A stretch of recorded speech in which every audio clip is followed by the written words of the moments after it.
Imagine your favorite meal, a perfectly cooked steak, maybe a rich, creamy pasta. Now, imagine it's been hermetically sealed, put on a boat for 6 months, dropped out of a plane without a parachute, and then carried through a leech-infested swamp in a sweaty man's pocket for a week. Welcome to fine dining on the WWII front. This wasn't food. This was a nutritional obstacle course, a test of both your digestive system and your will to live. And to survive it, soldiers had to become creative. The Army's Quartermaster Corps, a team of brilliant but perhaps slightly sadistic scientists, had a noble goal: to create a shelf-stable, calorie-dense, and easily transportable food source to fuel the Allied war machine. On paper, they succeeded. The official position was that these rations provided all the necessary calories and vitamins to keep a soldier fighting. The soldier's official position, muttered under his breath in a muddy foxhole, was that the Army was trying to kill them with sheer soul-crushing boredom. Food is more than fuel. It's morale, it's comfort, it's a taste of home. And when home is a million miles away, you learn to make do.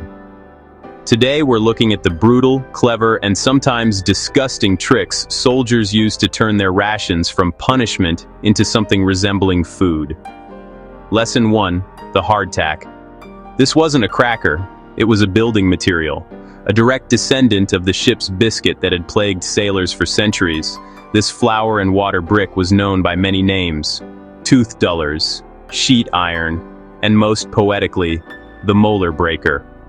It was so notoriously hard that soldiers joked they were better off sharpening the edges and using them as weapons. And if, by some miracle, it was soft, that was infinitely worse. It meant it was damp, moldy, and almost certainly full of weevils. So, the first step before any meal was the ritualistic hardtack tap, knocking it firmly against a helmet or rifle butt to evict any unwanted, protein-rich tenants. It was a grim but necessary quality control check. Once debugged, you had to make it chewable. This required patience. You had to soak it, sometimes for hours. In coffee, it eventually softened into a weird, gritty, crunchy cereal. It didn't taste like much, but it filled the stomach. In stew, it acted as a spongy, bland thickener, absorbing the flavor of whatever else was in the pot, and turning the whole thing into a sort of savory porridge. The most desperate or inventive soldiers would crush it into a powder, mix it with water to form a paste, and fry it in bacon grease. They called these fire cakes or hellfire stew.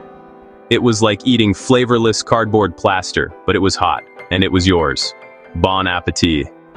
Now let's talk about the real MVP of the war, the undisputed king of the K-ration, the cornerstone of the Allied diet, Spam.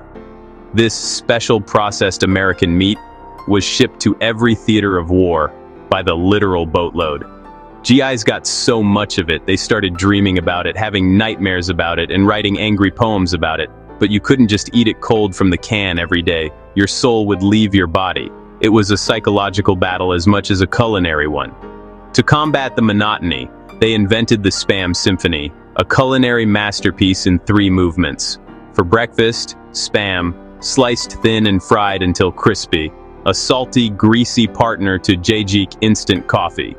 For lunch, Spam, diced and thrown into a stew to add some meaty texture. For dinner, Spam, mashed into a pâté and spread on a hardtack cracker. It was a full day of Spam, but at least it was 3 different of Spam. It was versatile. It was also, for many, the only thing they ate for 3 years. The relationship was complicated. They hated it, but it kept them alive. They cursed its name, but they knew its salty embrace was the difference between a full stomach and an empty one. It's no wonder that for decades after the war, many veterans couldn't even look at that iconic blue and yellow can without a shudder. When the endless parade of tinned food became too much to bear, soldiers would go grocery shopping. In no man's land, foraging for anything green and not actively poisonous was a common and vital practice. Dandelion greens, wild onions, garlic, and various herbs could transform a meal. This wasn't just about taste, it was a desperate hunt for vitamins that the canned rations sorely lacked. Scurvy was a real and present danger, and a handful of greens could help keep it at bay. Then there was bully beef, the British Empire's answer to the question, how can we make meat as depressing as possible? This canned corned beef, a staple for Commonwealth troops, was a formidable opponent. It was fatty, incredibly salty, and had a texture that defied easy description. Eaten cold, it was a grim, greasy affair that coated the mouth. It was sustenance, but it was joyless. The only civilized solution? Fry the living daylights out of it. The trick was to render out as much of the fat as possible, crisping up the meat into something crunchy and savory. Toss it in a pan with some stolen onions, maybe some crumbled hardtack to soak up the grease, and a hefty dose of hope, and you could create a corned beef hash. Suddenly, you could almost convince yourself you were eating a proper meal at a diner back home. It was the culinary equivalent of putting lipstick on a pig, but when you're hungry enough, that pig looks pretty good. Official supplies were one thing. Unofficial supplies were everything.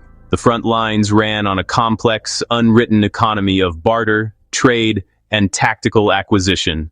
The unofficial military motto was, "I shall not steal, but I shall requisition liberally."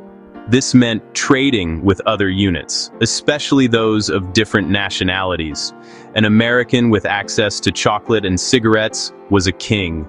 A Brit with a surplus of tea could name his price. This wasn't just about getting better food, it was about connection, a moment of friendly commerce in the midst of chaos. And then there was the art of liberating local resources, a farmer's field that was suddenly missing a few potatoes, or a chicken that had wandered too far from its coop and was rescued by a passing platoon. A fresh egg, fried in a helmet, was a luxury beyond compare. A roasted chicken shared among a dozen men was a feast that would be remembered for months. This wasn't theft in their minds, it was proactive logistics, a necessary supplement to the monotonous official diet. A single fresh meal could boost the morale of an entire platoon, reminding them of a world where food didn't come from a can. This is the brutal truth that lies behind all the dark humor and clever tricks. The culinary creativity wasn't just a hobby, it was a survival mechanism. It was a shield against the monotony, the misery, and the very real, very terrifying prospect of starvation. Every joke about spam, every complaint about hardtack, was a small act of defiance against the dehumanizing reality of war. Finding a way to make food better was a way of asserting one's own humanity. So, the next time you complain about a mediocre meal, or feel that your dinner is a bit repetitive, remember the WWII soldier. He took a brick of flour and water, a can of mystery meat, and a handful of weeds, and through sheer force of will, ingenuity, and a refusal to surrender to despair, he turned it into enough energy to fight another day. His diet was gruesome, monotonous, and often disgusting. But it was also a powerful weapon, a testament to human resilience. Because a soldier who has found a way to eat, a way to create a moment of comfort in the middle of hell, is a soldier who has found a way to survive.